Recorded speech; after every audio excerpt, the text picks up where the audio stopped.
जौनपुर के 5 स्कूल चोरी हो गए हैं और वो स्कूल चोरी के लिए एफआईआर दर्ज कराएंगे। ये है 5 स्कूल के नाम: धालगढ़ टोला, मिसिरपुर कन्या, गदन अर्जनी विद्यालय, प्राथमिक विद्यालय, उर्दू बाजार, बाग हासिम। ये है। और ये सब के सब 5 विद्यालय आप अभी चेक कर लीजिए, यू डाइस के ऊपर चल रहा है। ये मैंने कहा है कि अगर ये स्कूल खोज के बीजेपी के लोग भी, मैं ये नहीं कह रहा हूं कि हमारी पार्टी वाले तो खोज के थक गए बेचारे, नहीं मिल रहा उनको।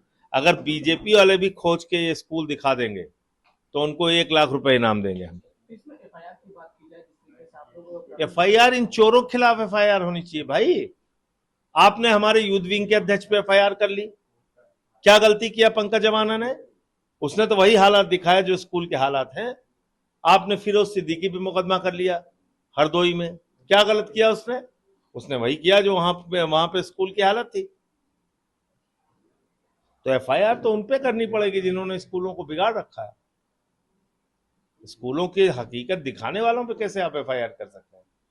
ये आपके निजी खजाने से थोड़ी स्कूल चल रहा है, ये जनता के पैसे से स्कूल चल रहा है, जनता के टैक्स का पैसा लगा हुआ है। ये किसी मोदी योगी के निजी खजाने का पैसा नहीं है। हमारे पैसे से चलने वाले स्कूल में चोरी हो जाए और हम ही पे मुकदमा हो जाए, चोर सीना तान के घूमे, चोरी और सीना चोरी।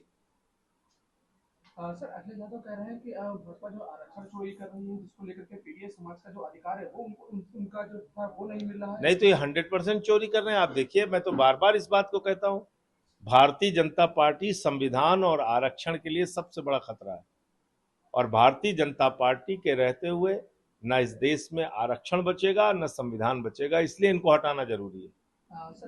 यही बात हमने लोकसभा चुनाव में भी कही थी 24 में।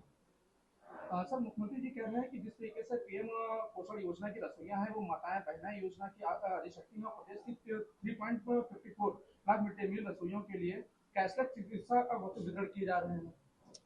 देखिए, वो तो अभी चुनाव आया है, कुछ न कुछ करेंगे ही। हकीकत वहां पे क्या है जाके देखिए ना। जो स्कूलों के वीडियो आते हैं मिड डे मील के, उसमें रसोइये की क्या गलती है? जब आप उनको मटेरियल ही नहीं देंगे, सामान ही नहीं देंगे, तो उनकी क्या गलती है? तो वही पका पाएंगे जो आप सामान उपलब्ध कराएंगे। तो इसलिए मिड डे मील की व्यवस्था ठीक कीजिए, स्कूलों को ठीक कीजिए। हजारों करोड़ रुपए पूंजीपतियों पे लुटा रहे हैं, कम से कम इसको भी ठीक कीजिए। सर एक आखिरी सवाल है कि जिस तरीके से मुख्यमंत्री कह रहे हैं कि चीनी कालाबाजारी करने वालों पर जो कड़ी कार्रवाई होगी, अधिकारियों को निर्देश दिए गए हैं कि 30 दिन से अधिक कोई भी जो स्टॉक है वो भंडारण नहीं करेगा। 400 टन से ज्यादा जो अगर स्टॉक रखा गया तो उस पर भी कार्रवाई होगी। देखिए, पहली बात तो ये कि एक खबर आई है कि 25 लाख टन चीनी बनाने लायक जो गन्ना था उसका एथेनॉल बना दिया इन लोगों ने, और इसी के कारण देश में चीनी का संकट आया है, महंगाई बढ़ी है। ये खबरें आई हैं।